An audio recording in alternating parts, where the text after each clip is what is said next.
राधे राधे मित्रों। एनटीपीसी का बहाली आ गया जिसमें कई सारा जीएस बड़ी स्टैंडर्ड लेवल का पूछा जाता है।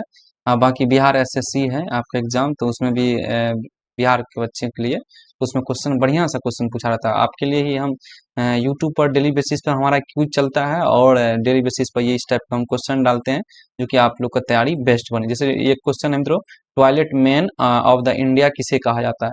ये बेहतरीन क्वेश्चन है। ये सब क्वेश्चन आपको सेट में ही मिलेगा, ऐसे कोई टीचर उचर नहीं पढ़ाते जल्दी मिलेगा, इसलिए याद रखिएगा मित्रों। इसका ऑप्शन हो जाएगा बिंदेश्वरी पाठक। ऑप्शन का आप भी जवाब देते चलिएगा। जैसे toilet man of the India किसे बोलते हैं, तो इसे बिंदेश्वरी पाठक। अगला क्वेश्चन की ओर बढ़ते हैं। ध्यान से क्वेश्चन सुनिएगा, देखिएगा। मिशन इंद्रधनुष, ये क्वेश्चन बहुत अच्छा है मित्रों। मिशन इंद्रधनुष किससे संबंधित है, तो ये टीकाकरण से संबंधित है। ये मिशन इंद्रधनुष वैसे आया कब था, ये डेट भी कभी कभी पूछ लेता है, तो याद रखिएगा डेट। ये इधर एक मिनट, ये डेट भी याद रख लीजिएगा मित्रों। ये 25 दिसंबर, ये माउस का क्या हो गया, चल ही नहीं रहा इसमें, एक मिनट। 25 दिसंबर 2014 को कब आया था, 25 दिसंबर 2014 को। याद रखिए मिशन इंद्रधनुष कब आया था मित्रों। मिशन इंद्रधनुष संबंध किससे है, टीकाकरण से। कब आया था, 25 दिसंबर 2014 को। ये डेट भी याद रखिएगा। चलिए अगला क्वेश्चन की ओर बढ़ते हैं। देखिए चलिए मित्रों, अगला क्वेश्चन है विश्व पर्यावरण दिवस। तो विश्व पर्यावरण दिवस कब मनाता है, 5 जून का। विश्व पर्यावरण दिवस कब मनाते हैं, 5 जून को। देखिए दो तीन दिवस और बताते हैं आपको, बड़ी इंपॉर्टेंट है। 22 वाला दिवस। देखिए यहाँ डाल दीजिए मार्च, यहाँ डाल दीजिए अप्रैल, यहाँ डाल दीजिए मई। बताइए था 22 मार्च को कौन सा दिवस मनाते हैं, तो 22 मार्च को बिहार दिवस और विश्व में मित्रों याद रखिएगा जल दिवस मनाते हैं। 22 अप्रैल को क्या मनाते हैं, पृथ्वी दिवस। और 22 मई को क्या मनाते हैं, जैव विविधता दिवस। तो ये देखिए विश्व पर्यावरण दिवस पूछेगा तो 5 जून का, 22 मार्च पूछेगा तो याद रखिएगा बिहार दिवस, और 22 मार्च को विश्व जल दिवस, 22 अप्रैल को पृथ्वी दिवस और 22 मई को जैव विविधता दिवस। ठीक है, चलिए आगे की ओर बढ़ते हैं। प्रथम मित्रों याद रखिए ये क्वेश्चन बहुत इंपॉर्टेंट है, ध्यान दीजिएगा। प्रथम पृथ्वी सम्मेलन कहाँ आयोजित किया गया था, तो प्रथम पृथ्वी सम्मेलन कहाँ आयोजित किया गया, याद रखिएगा रियो डी जेनेरी में। कहाँ किया गया था, रियो डी जेनेरी में प्रथम पृथ्वी सम्मेलन किया गया था ना मित्रों। याद रखिएगा प्रथम पृथ्वी सम्मेलन कहाँ किया गया था, रियो डी,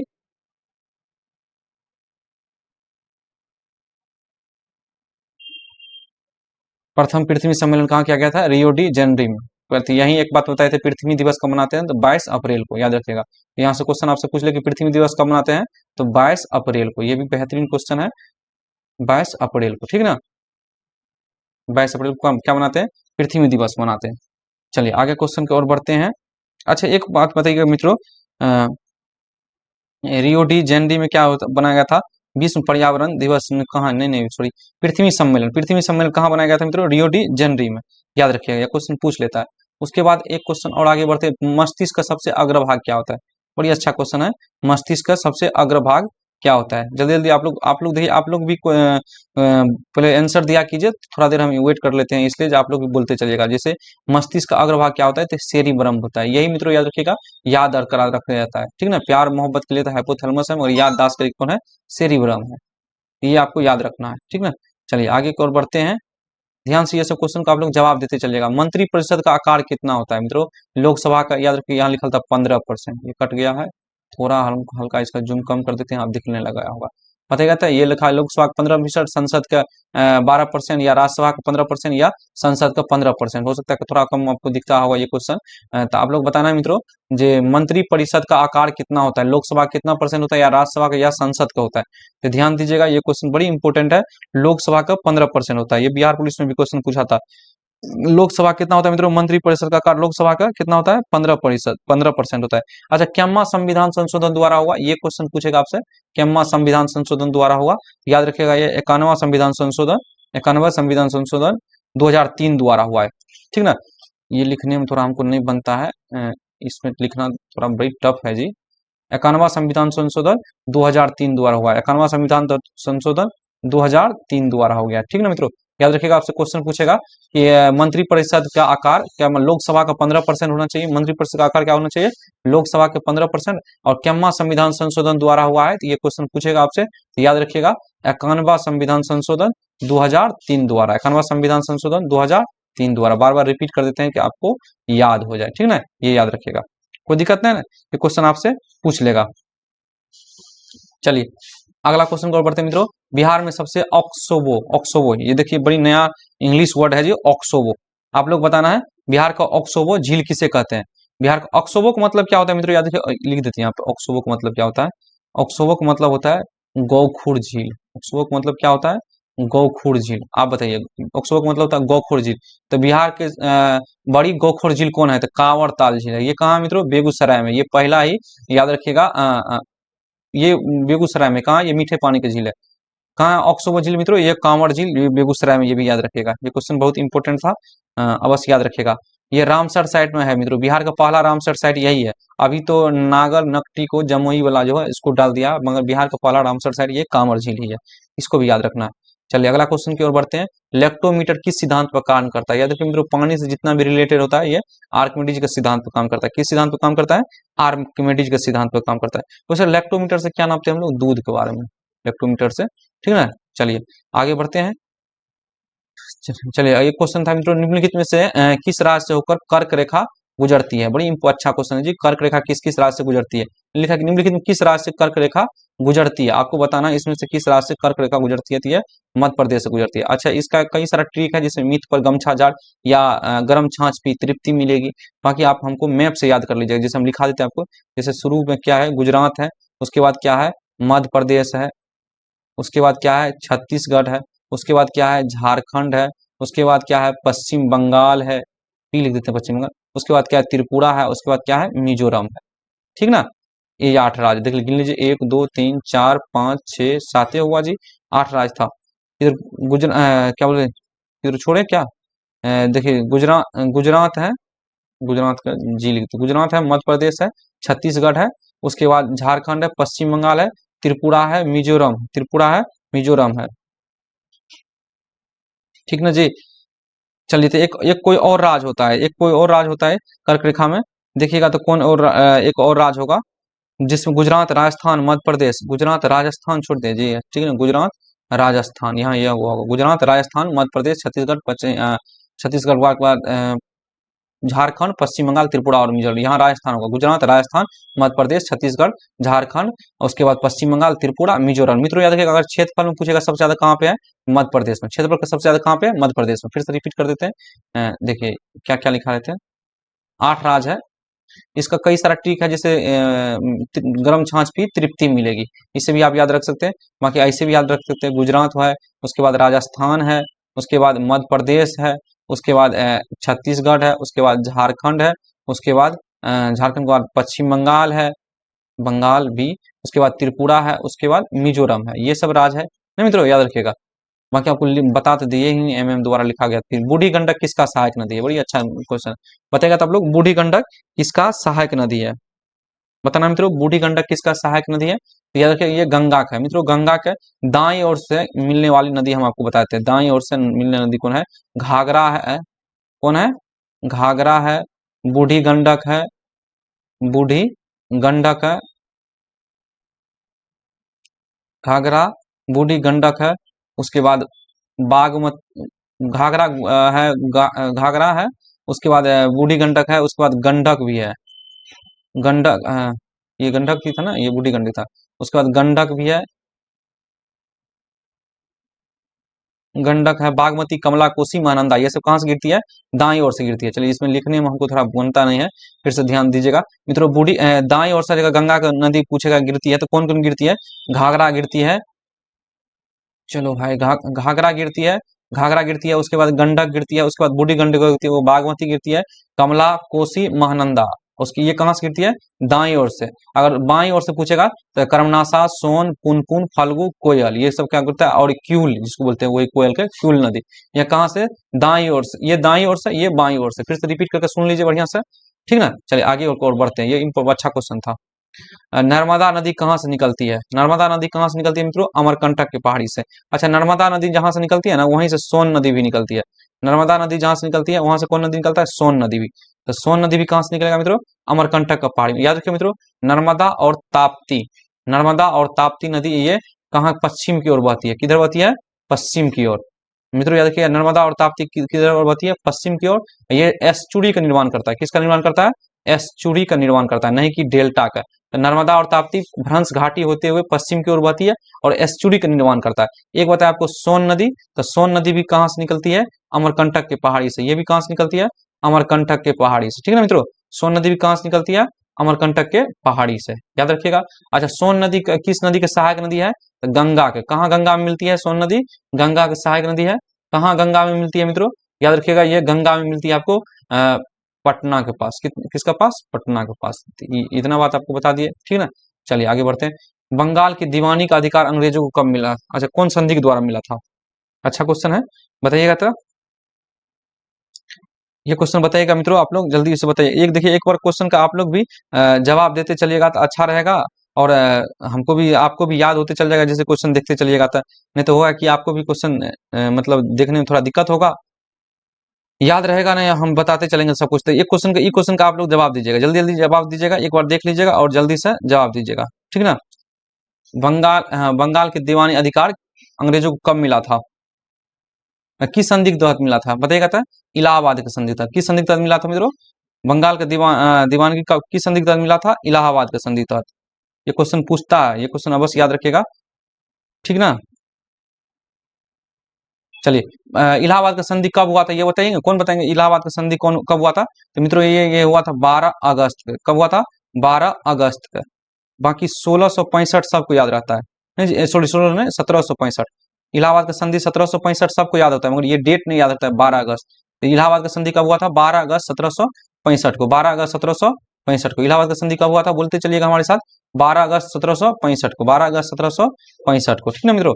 इलाहाबाद का संधि कब हुआ था, 12 अगस्त 1765 को, ठीक है। चलिए, तो इलाहाबाद का संधि याद रखिएगा। एक और संधि हुआ था इसी में मित्रों, इलाहाबाद में एक और संधि हुआ था 16 अगस्त के। आप लोग बताइएगा कमेंट करके, ये 16 अगस्त का संधि किसके साथ हुआ था, ये 16 अगस्त 1765 वाला जो संधि हुआ था, ये किसके साथ हुआ था, ये अवध के नवाब के साथ हुआ था। किसके साथ हुआ था मित्रों, ये अवध नवाब के साथ हुआ था, ठीक है ना। ये किसके साथ हुआ था, अवध के नवाब, अवध के नवाब के साथ हुआ था, ठीक ना, अवध के नवाब के साथ हुआ था, ठीक है ना। चलिए आगे बढ़े ना। एक चलिए मित्रों, एक बार बताइएगा था, अवध का नवाब का नाम क्या था, ये भी क्वेश्चन पूछ ले कहीं। अवध का नवाब का नाम क्या था, ये क्वेश्चन आपसे पूछ ले तो ये याद रखिएगा ना। अवध का नवाब का नाम क्या था, सुजाउद्दौला। क्या नाम था, चलिए यहाँ लिख देते हैं, सुजाउद्दौला। क्या नाम था मित्रों, सुजाउद्दौला। सुजाउद्दौला याद रखिए, क्या नाम था, सुजाउद्दौला। अच्छा, इस संधि के तहत क्या हुआ था, कौन बताएंगे, ये संधि के तहत हुआ था क्या मित्रों, याद रखिएगा, ये संधि के तहत क्या हुआ था। अगर ये क्वेश्चन पूछ ले, ये संधि के तहत क्या हुआ था, बंगाल, बिहार एवं उड़ीसा के दीवानी प्राप्त कर लिया था अंग्रेज ने। बंगाल टैक्स वसूलना शुरू कर दिया था, बिहार, उसके बाद उड़ीसा, नहीं जी, बिहार, बंगाल और उड़ीसा का दीवानी प्राप्त कर लिया था ना मित्र। चलिए, इसके तहत बिहार, बंगाल और उड़ीसा का दीवानी प्राप्त कर लिया था, टैक्स वसूलता था। आज हम कितना लाख रुपया पेंशन देने का घोषणा कर दिया था। चलिए, कितना लाख रुपया शाह आलम द्वितीय उस टाइम, अच्छा ये तो बतेबे नहीं किया, हाँ जिस टाइम इलाहाबाद का संधि हुआ था ना, उस टाइम शाह आलम द्वितीय था, मुगल शासक कौन था, शाह आलम द्वितीय था। इसको 26 लाख रुपया देने की घोषणा किया था, पेंशन कितना मित्रों, 26 लाख थी। देखिए यहाँ पर क्या क्या बताया, आपको फिर से रिपीट कर देते हैं। देखिए मित्रों, आपको बताइए, बंगाल के दीवानी का अधिकार अंग्रेजों को मिला था इलाहाबाद के संधि तहत। कौन कौन राज्य, बंगाल, बिहार और उड़ीसा का। तो इलाहाबाद का संधि हुआ कब, 12 अगस्त 1765। इस संधि हुआ था शाह आलम द्वितीय और अंग्रेज के बीच। अंग्रेज कौन था मित्र, रॉबर्ट क्लाइव के बीच। उसके बाद दूसरा था, याद रखिएगा, उसके बाद 16 अगस्त का संधि हुआ था। 16 अगस्त का संधि किसके हुआ था, सुजाउद्दौला के साथ, 1765 में, ठीक ना। उसके तहत याद रखिएगा 26 लाख रुपया मित्रों कितनी पेंशन देने का घोषणा किया था शाह आलम द्वितीय का। कोई दिक्कत नहीं ना। चलिए आगे वाला क्वेश्चन करते हैं। चुनाव आयोग का उल्लेख किस अनुच्छेद में था, चुनाव आयोग का उल्लेख जल्दी बोलिएगा था, 326 में। चुनाव आयोग का उल्लेख किस अनुच्छेद में, 326 में। यहाँ पूछ लेता है मित्रों भाग, ये भाग नहीं लिखा है जी। यहाँ पूछ लेता है भाग, तो भाग बताइएगा तो किस भाग में है। अगर भाग पूछ ले तो किस भाग में होगा मित्रों, अगर चुनाव आयोग के किस भाग में लिखा हुआ है, अगर भाग आपसे पूछता है तो याद रखिएगा भाग 15 में। भाग कितने में है, 15 में, ठीक ना। अनुच्छेद किस से कितना है, 324 से 329 के क तक, ठीक ना। 324 से 329 के क तक है, याद रखिएगा। भाग 15 में 324 से 329 का क है, तो चुनाव आयोग का उल्लेख किस अनुच्छेद में, 324 में, ठीक ना। आगे बढ़े ना। इसमें कोई दिक्कत नहीं ना। चलिए, राज सूची के विषय में संसद कब कानून बनाता है? राज सूची के विषय में संसद कब बनाता है? जब मित्रों याद रखिएगा, राज्यसभा द्वारा 2/3 बहुमत पारित करने के बाद। अच्छा, ये किस अनुच्छेद में लिखा हुआ है? कौन बताएंगे ये किस अनुच्छेद में लिखा हुआ है? चलिए, राज सूची के विषय पर संसद कब कानून बनाता है? राज्यसभा द्वारा 2/3 बहुमत पारित करने के प्रस्ताव के बाद। किस अनुच्छेद में लिखा हुआ है? ये क्वेश्चन अवश्य पूछेगा आपसे, तो याद रखिएगा 249। क्या मित्रों? 249 अनुच्छेद में। कितना है? 249 में। चलिए फिर से रिपीट कर देते हैं। क्वेश्चन था मित्रों, राज सूची के विषय में संसद कब कानून बनाता है? राज सूची के विषय में संसद कब कानून बनाता है मित्रों? याद रखिएगा, जब 2/3 बहुमत पारित कर देता है ना जी। कौन? राज्यसभा द्वारा 2/3 बहुमत पारित करने का प्रस्ताव पर। किस अनुच्छेद में लिखा है? 249 में। किस अनुच्छेद में लिखा हुआ है? 249 में। ठीक ना मित्रों? चलिए आगे बढ़े ना, कोई दिक्कत नहीं। अच्छा, एक क्वेश्चन यहाँ से अनुच्छेद आ गया था, बताइएगा था 60 में क्या लिखा है? अनुच्छेद में 60 में क्या लिखा है? राष्ट्रपति का शपथ। क्या लिखा है मित्रों? राष्ट्रपति का शपथ 60 में लिखा है। 61 में क्या लिखा है? राष्ट्रपति का महाभियोग। महाभियोग किस अनुच्छेद में लिखा है? 61 में लिखा हुआ है। ठीक ना मित्रों? राष्ट्रपति का महाभियोग किस अनुच्छेद में? 61 में लिखा हुआ है। चलिए एक बात और बताइए, अनुच्छेद 71 में क्या लिखा हुआ है? ये क्वेश्चन बड़ी इंपॉर्टेंट है। अनुच्छेद 71 में क्या लिखा है? इसमें लिखा है मित्रों, याद रखिएगा, राष्ट्रपति संबंधी राष्ट्रपति संबंधी और उपराष्ट्रपति राष्ट्रपति संबंधित और उपराष्ट्रपति संबंधित कोई विवाद हुआ तो सीधा सुप्रीम कोर्ट अनुच्छेद 71 के तहत जाएंगे। और कोई अनुच्छेद बोलिए तो आप बताते हैं। अच्छा, एक अनुच्छेद और है मित्रों, याद रखिएगा, अनुच्छेद 67। इसमें क्या लिखा है? ये अनुच्छेद बड़ी इंपॉर्टेंट है, बहुत नहीं याद रहता है। अनुच्छेद सॉरी, यहाँ पे गलती हो गया जी। अनुच्छेद 67 में क्या लिखा हुआ है बताइएगा था? अनुच्छेद 67 में क्या लिखा हुआ है? कोई बताइए कमेंट करके, अनुच्छेद 67 में क्या लिखा हुआ है? इसमें लिखा है मित्रों, उपराष्ट्रपति पर जो संसद का कार्रवाई होता है ना, वो कहाँ से चलता है? ठीक है मित्रों, तो याद रखिएगा, ये राज्यसभा से चलता है। इसी अनुच्छेद में लिखा है। उपराष्ट्रपति जैसे महाभियोग तो उपराष्ट्रपति के लिए होता है ना, संसद की कार्रवाई होता है, तो याद रखिए कहाँ से स्टार्ट होगा? राज्यसभा से। उपराष्ट्रपति पर जब ये महाभियोग का चर्चा या संसद की कार्रवाई लिखा रहेगा आपको, उसका चर्चा होगा, तो वो हमेशा राज्यसभा से लगता है। मगर किस अनुच्छेद में लिखा है? अनुच्छेद 67 में लिखा है। ठीक ना? चलिए आगे बढ़ते हैं। ठीक है जी, बेहतरीन क्वेश्चन आप लोग को हम कराते चलते हैं कि चलिए, ये भारत के देशांतर विस्तार पूछ दिया। ये क्वेश्चन पूछा था, भारत का देशांतर विस्तार कितना है? मित्रों ये क्वेश्चन बताइएगा तो आप लोग, भारत का देशांतर विस्तार कितना है? 68 डिग्री 7 मिनट पश्चिम से 97 डिग्री 25 मिनट पूर्व। ठीक ना? चलिए ये क्वेश्चन है 68 डिग्री 7 मिनट। मित्रों याद रखिएगा, ये पश्चिम नहीं होगा, यहाँ पे पूर्व होगा, गलती लिखा गया। 68 डिग्री 7 मिनट पूर्व से ही 97 डिग्री 25 मिनट पूर्व होता है। ठीक ना? पश्चिम नहीं होता है। तो पश्चिम कहाँ लिखा था जी? अच्छा, ये गलती मार दी। ठीक है, बी नंबर इसका नहीं, सी नंबर आंसर होगा। हमको लगा आंसर ही गलती है, मगर आंसर में तो दिया हुआ है जी। चलिए हाँ, देखिए मित्रों, यहाँ पे कितना अच्छा से फंसाया है। देखिए यहाँ पे लिखा है पश्चिम, तो ये पश्चिम नहीं होगा, दोनों क्या हो जाएगा? ये पूरब हो जाएगा। 68 डिग्री 7 मिनट पूरब से 97 डिग्री 25 मिनट पूरब। भारत का देशांतर विस्तार कितना है? 68 डिग्री 7 मिनट पूर्वी देशांतर से 97 डिग्री 25 मिनट पूर्वी देशांतर। कोई दिक्कत नहीं ना? चलिए कुछ कुछ हम लोग चर्चा कर लेते हैं, जैसे ये मित्रों याद रखिएगा, आपसे क्वेश्चन पूछ ले कि पूरब से पश्चिम भारत की लंबाई कितना है? पूरब से पश्चिम भारत की लंबाई कितना है? तो याद रखिएगा 2933 किलोमीटर। कितना है? 2933 किलोमीटर। पूर्व से पश्चिम भारत की लंबाई कितना है? 2933 किलोमीटर। और उत्तर से दक्षिण अगर पूछ लेता है तो कितना है? 3214 किलोमीटर। कितना है? 3214 किलोमीटर। मित्रों याद रखिएगा, सबसे पूर्वी पॉइंट के क्या बोलते हैं? किबुथु बोलते हैं। क्या बोलते हैं? किबुथु। और सबसे पश्चिमी पॉइंट में क्या बोलते हैं? गुहार मोता बोलते हैं। क्या बोलते हैं? गुहार मोता बोलते हैं। ठीक ना? क्या बोलते हैं इसको? गुहार मोता बोलते हैं। ठीक ना? चलिए मित्रों याद रखिएगा, ये क्वेश्चन आपसे पूछ सकता है। यहाँ पे क्या क्या बताया आपको, ध्यान दीजिएगा। भारत का देशांतर विस्तार कितना है? 68 डिग्री 7 मिनट पूर्वी देशांतर से 97 डिग्री 25 मिनट पूर्वी देशांतर। चलिए यहाँ आपको क्या बता दिए कि उत्तर से दक्षिण भारत की लंबाई कितना होता है? 3214। और पूर्व से पश्चिम कितना होता है? 2933। यहाँ पता है पूर्वी पॉइंट क्या बोलते हैं? किबुथु बोलते हैं। पश्चिमी पॉइंट क्या बोलते हैं? गुहारमती बोलते हैं। ठीक ना? अच्छा, ये दोनों का समय अंतराल कितना हो जाएगा? 2 घंटा का होता है। कितना होता है? 2 घंटा का समय अंतराल होता है। ठीक ना? याद रखिएगा मित्रों, कितना होता है समय का अंतराल? 2 घंटा का होता है। चलिए अगला क्वेश्चन देखिए, पराबैंगनी किरण की रक्षा करने वाले परत क्या होता है? देखिए ये इंग्लिश में लिख दिया है, बाकी सब हिंदी में है, चीज ये इंग्लिश में लिखा हुआ है, इसलिए देखिए। चलिए एक एक ध्यान कर सुनिएगा मित्रों, आपको पता चलते जाएगा। जैसे टोपोस्फीयर है ना, इसको बोलते हैं क्षोभ मंडल। इसको क्या बोलते हैं? क्षोभ मंडल। टोपोस्फीयर क्या बोलते हैं? क्षोभ मंडल।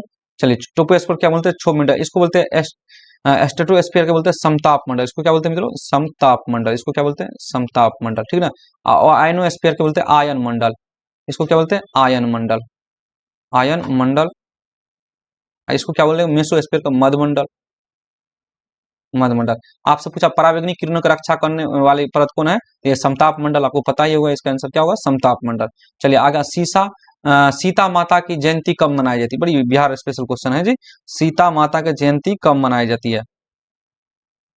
चलिए देखिए मित्रों, किसी को है या सीता माता की जयंती कब मनाई जाती है। देखिए मित्रों, ये वैशाख माह के शुक्ल पक्ष में नवमी में मनाया था, वैशाख माह के शुक्ल पक्ष के नवमी में मनाया था, सीता माता के जयंती कब मनाया था, वैशाख माह के शुक्ल पक्ष के नवमी में मनाया जाता है, ठीक ना। देखिए ये बिहार स्पेशल में आपको आएगा। सर्वाधिक ऊंचाई पर स्थित बादल का क्या नाम है, ये पक्षाप बादल बुलाता है, इससे वर्षा नहीं होता, क्या इससे वर्षा होगा, इससे वर्षा नहीं होता है, याद रखिएगा, इससे वर्षा नहीं होता है, ठीक है मित्रों। चलिए आगे, किस ग्रह को नीला ग्रह, अगर इसमें पृथ्वी दे देते तो आप पृथ्वी तुरंत मार देता। देखिए आप ग्रह के नाम याद करते हैं ना, तो उसका इंग्लिश भी याद कर लिया कीजिए, देखिए अक्सर क्वेश्चन पूछा जाता है ना इंग्लिश में, इसका इंग्लिश भी अब बस याद कर लिया कीजिए। बाकी 20-25 क्वेश्चन आपको बताइए, यहाँ से कल हम आपको फिर से नहीं 5 मिनट और बता देते हैं, 5 क्वेश्चन। किस ग्रह को नीला ग्रह कहा जाता है, बताइएगा तो। इसका नाम क्या इंग्लिश में है, हिंदी में इसका नाम क्या है, हिंदी में इसका नाम क्या है, इसका हिंदी में नाम क्या है। अगर हिंदी आप जानते तो हो सकता था आपसे क्वेश्चन बन जाता, मगर हिंदी नहीं जानने की वजह से हो सकता है नहीं बने। मित्रों याद रखिएगा, इसका नाम क्या है, जल्दी एक एक करके बताइएगा था इसका नाम। चलिए, इसका वीनस का नाम क्या है, वीनस को क्या बोलते हैं, बहुत सारे मित्र को पता होगा कि वीनस को क्या बोलते हैं। मार्स का तो सबको पता रहता है, ये मंगल बोलते हैं, मार्स को क्या बोलते हैं, मंगल बोलते हैं, मार्स इसको मंगल बोलते हैं। जुपिटर को बृहस्पति बोलते हैं। नेपच्यून को क्या बोलते हैं, यही बता दीजिए, तो नेपच्यून को क्या बोलते हैं, वरुण बोलते हैं, नेपच्यून को क्या बोलते हैं, वरुण बोलते हैं। आप वीनस को क्या बोलते हैं, चलिए वीनस को क्या बोलते हैं, बताइए कोई, ये क्या बोलते हैं, शुक्र बोलते हैं, क्या बोलते हैं, शुक्र। चलिए वीनस के क्या बोलेंगे, शुक्र बोलेंगे, इसका आंसर ये भगवान है, ऐसे हम बता रहे थे। वीनस के क्या बोलेंगे, शुक्र बोलेंगे। मार्स के क्या बोले, मंगल बोलेंगे। नेपच्यून के क्या बोले, वरुण बोलेंगे। जुपिटर के क्या बोलेंगे, बृहस्पति बोलेंगे। तो ये देखिए मित्रों, ये इसी नेपच्यून का वरुण को ही क्या बोलते हैं, वरुण ने जी। चलिए एक बार देखिएगा, हाँ वरुण है, वरुण के क्या बोलते हैं मित्रों, नीला ग्रह, वरुण को ही क्या बोलते हैं, नीला ग्रह, ठीक ना। और पृथ्वी को भी नीला ग्रह कहा जाता है, वरुण को भी नीला ग्रह कहा जाता है, याद रखिए, क्वेश्चन रिपीट होगा किसी न किसी एग्जाम में पक्का। नेपच्यून वरुण को ही नीला ग्रह कहा था, और पृथ्वी को भी नीला ग्रह कहा जाता है, ठीक ना। चलिए, किसके गति के नियमों को प्रतिपादन किया था, गति का नियम तो न्यूटन दिया था मित्रों, गति का नियम कौन दिया था, न्यूटन दिया था। प्रकाश संश्लेषण का आवश्यक क्या है, क्लोरोफिल है। प्रकाश संश्लेषण के लिए आवश्यक क्या है, क्लोरोफिल है। 5 क्वेश्चन आपको हम जल्दी जल्दी बताते हैं। प्राकृतिक सफाई कर्मी किसे कहा जाता है, बड़ी बढ़िया क्वेश्चन है। प्राकृतिक सफाई कर्मी क्या कहा है, किसको कहा जाता है, ये तो उत्पादक है, ये उपभोक्ता है, उपभोक्ता सेकंड है। ये अपघटक को, अपघटक के ना खा जाता है जी, बचा उचा जो है कीड़ा मकोड़ा जो सरल उड़ल रहता है, क्या कहा जाता है, यही कहा कर साफ कर देता है। तो प्राकृतिक अपघटक, अगर प्राकृतिक सफाई कर्मी पूछे किसको, अपघटक को बोलेंगे। चलिए ये क्वेश्चन बताइए, तो पंचायती राज व्यवस्था किस संविधान संशोधन द्वारा किस संविधान संशोधन से संबंधित है। मित्रों याद रखिए, इसका आंसर हो जाएगा 73वां संविधान संशोधन से। कब आया था, जल्दी बताइएगा, 73वां संविधान संशोधन कितना में, कोई बताइएगा, 73वां संविधान संशोधन कितना में आया था, 1992 में। कितना मित्रों, 1992 में। लागू कब हुआ था, ये 24 अप्रैल को, 24 अप्रैल को लागू हुआ था।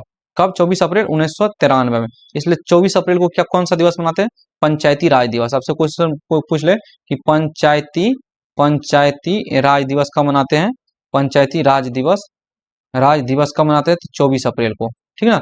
पंचायती राज दिवस कब मनाते हैं, 24 अप्रैल को। अच्छा, किस अनुसूची में है पंचायत, पहले भाग बता दीजिए, पंचायत जो किस भाग में है, तो भाग मित्रों याद रखिएगा 9 में, पंचायत भाग 9 में है। अनुसूची पूछ देते किस अनुसूची में है, ये 11 में है। कब जोड़ा गया था, 73वां संविधान संशोधन 1992 द्वारा 11वीं अनुसूची को जोड़ा गया था। वैसे अनुच्छेद किस में है पंचायत, अगर अनुच्छेद भी पूछ लेते तो अनुच्छेद किस में है पंचायत, मित्रों याद रखिएगा 40 में। किस में है, अनुच्छेद किस में है, 40 में, याद रहेगा ना। चलिए आगे बढ़ते हैं।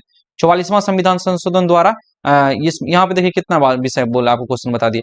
पंचायती राज व्यवस्था की संविधान संशोधन से संबंधित 73वां संविधान संशोधन। 73वां संविधान संशोधन आया था कब, 73वां संविधान आया था मित्रों, 73वां संविधान संशोधन 1992 में आया था। लागू कब हुआ था, 24 अप्रैल 1993। 24 अप्रैल को क्या बोलते हैं, पंचायती राज दिवस। और पंचायत राज दिवस मनाते हैं, तो बताइए भाग किस में, ये भाग 9 में। किस अनुसूची में है मित्रों, तो अनुसूची याद रखिएगा 11 में। इसमें सूची अनुसूची 11 में है, इसमें विषय कितना, ये भी कभी कभी पूछ लेता है। इसमें विषय 29 है, कितने विषय इसमें 29 है। किस अनुच्छेद में, 40 में अनुच्छेद में पंचायत। चलिए ठीक ना। बाकी अगला क्वेश्चन से हम आपको अगला दिन से अगला वीडियो में आपको ये सब क्वेश्चन, बहुत इंपॉर्टेंट क्वेश्चन हम लेकर आते हैं, अगला वीडियो में आपको ये क्वेश्चन करा देंगे। फिलहाल ये क्वेश्चन आप देख कर जाइएगा। 44वां संविधान संशोधन द्वारा हटाया गया मौलिक अधिकार कौन सा था, ये बता ही देते हैं आपको। संपत्ति का अधिकार कहाँ गया, यही है जिसको हटाया था। अभी किस में जोड़ा है इसको, अनुच्छेद किस में, 300 का ए में, नहीं जी। अब भाग आप लोग कमेंट करके हमको बताइएगा किस भाग में इसको जोड़ा गया है, भाग इंपोर्टेंट है।